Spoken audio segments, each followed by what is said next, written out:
WhatsApp guys, आज की video में हम देखने वाले हैं तेज हुआ पीएम मोदी को हटाने का षड्यंत्र, पूरी दुनिया शामिल। तो क्या है पूरा मामला, देखते हैं कि क्योंकि अब इलेक्शन भी आ रहे हैं तो किस किस तरीके से, और बीबीसी डॉक्यूमेंट्री के ऊपर भी कुछ ना कुछ खुलासा होगा। जी न्यूज चैनल से वीडियो है, ओरिजिनल वीडियो का लिंक डिस्क्रिप्शन में है। चैनल में तो प्लीज सब्सक्राइब, वीडियो को कर दे लाइक 1 2 3 को।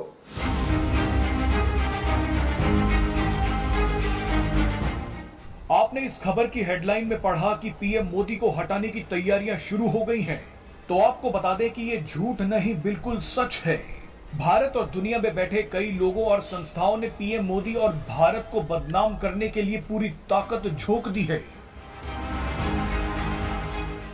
जिस समय पीएम मोदी दुनिया के सबसे लोकप्रिय नेता हैं और भारत की अर्थव्यवस्था नए रिकॉर्ड बना रही है, ठीक उसी वक्त कई लोगों, संस्थाओं और देशों के पैरों के नीचे से जमीन खिसक गई है। ये सभी नहीं चाहते कि 2024 में नरेंद्र मोदी तीसरी बार प्रधानमंत्री बने। इसीलिए इन भारत विरोधी ताकतों ने पिछले 6 महीनों से पीएम मोदी और भारत के खिलाफ एक जंग छेड़ रखी है। आज दुनिया भर में भारतीय लोगों को जो सम्मान मिल रहा है, उससे कई लोगों को तकलीफ हो रही है। इस वीडियो को पूरा देखिए ताकि आप समझ जाएं कि भारत के खिलाफ दुनिया में क्या षड्यंत्र चल रहा है। सबसे पहले तो पीएम मोदी और देश के खिलाफ बनी बीबीसी डॉक्यूमेंट्री का जिन दोबारा बोतल से निकाला गया है। पीएम मोदी के अमेरिका जाने से ठीक पहले 2 संस्थाओं ने 20 जून को बीबीसी की इस डॉक्यूमेंट्री की प्राइवेट स्क्रीनिंग के आयोजन का ऐलान किया है। ये संस्थाएं हैं ह्यूमन राइट वॉच और एमनेस्टी इंटरनेशनल। ये दोनों संस्थाएं ही पीएम मोदी और भारत के खिलाफ लगातार जहर उगलती हैं। बहरहाल अब आपको 6 ऐसी घटनाओं की याद दिला देते हैं जो भारत के ऊपर एक बड़ा हमला है। पहला उदाहरण है वर्ल्ड प्रेस फ्रीडम इंडेक्स की एक रिपोर्ट का। इस रिपोर्ट में भारत को 161वें नंबर पर रखा गया है। प्रेस की स्वतंत्रता पर जारी की गई इस लिस्ट में कुल 180 देश हैं। पाकिस्तान ऊपर दिखाया की बात देखिए कि पाकिस्तान, अफगानिस्तान, श्रीलंका, सूडान और लीबिया जैसे देशों में प्रेस की फ्रीडम भारत से अच्छी बताई गई है। इस रिपोर्ट से बड़ा मजाक दुनिया में कोई नहीं हो सकता। सीधा बकवास है, उदाहरण सीधी बकवास। हाल ही में भारत दुनिया का सबसे आबादी वाला देश बन गया। इसका मजाक उड़ाते हुए जर्मनी की एक पत्रिका डेर स्पीगल ने एक कार्टून बनाया।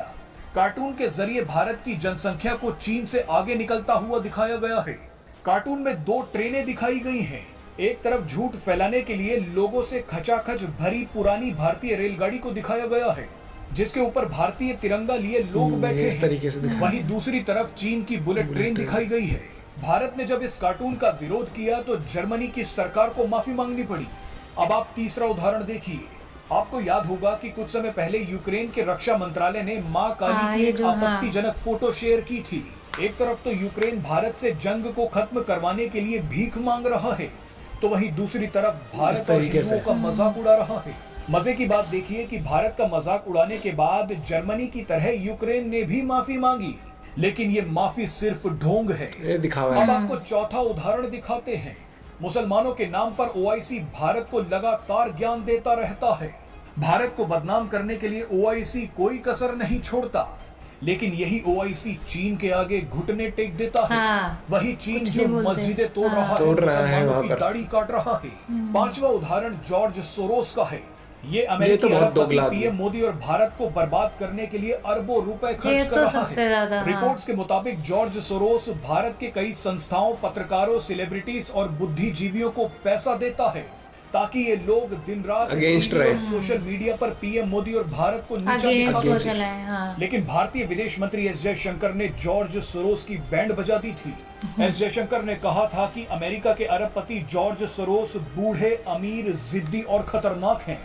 अब आपको आखिरी उदाहरण भी दे देते हैं। आखिरी उदाहरण खालिस्तान का है। कई देश भारत को तोड़ने के लिए खालिस्तानियों को अब पैसा दे रहे हैं। बना भी दे रहे हैं ना, वरना ऐसे कैसे कोई और मजबूत किया जा रहा है। पाकिस्तान तो इसके लिए आंख बंद करके पैसा खर्च कर रहा है। कनाडा, ऑस्ट्रेलिया, ब्रिटेन और अमेरिका में खालिस्तानी भारत के खिलाफ रैलियां निकाल रहे हैं। ये भारत की संप्रभुता पर एक बड़ा हमला है। ये तो इलेक्शन आ रहे हैं, सब तो हो गए। पीएम मोदी और भारत के खिलाफ कितनी बड़ी जंग छेड़ी जा चुकी है।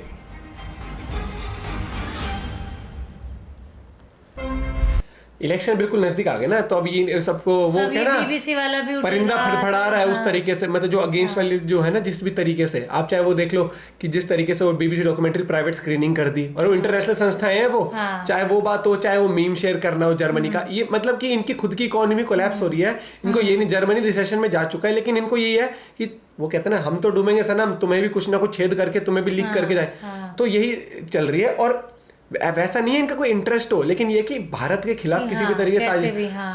क्योंकि उन्हें ये पता है कि मोदी जी के अलावा जो भी दूसरी पार्टी आएगी ना, वो तो 2 सेकंड में देश को ऐसे से ऐसे गिरा कर देगी। क्यों? और फिर इनका वापस दूसरी पार्टियों का बयान सुन लो ना, उन्होंने कहा कि हमें तो मोदी को हटाने, कुछ भी हो जाए, हमें तो गठबंधन की सरकार भी ले आएंगे हम तो। और गठबंधन की सरकार तो फिर तो कर लिया, एक कहेगा ये लॉ आना चाहिए, दूसरा कहेगा नहीं, तो दूसरे को जब पैसा खिलाएंगे तो फिर सीरियसली। सबसे पहले तो मैं यहाँ पर ये कहना चाहूंगा कि इन लोगों का तो कुछ हम करें ना करें, हमें एज अ भारतीय हमें खुद एनालिसिस करना चाहिए कौन सही है कौन गलत है।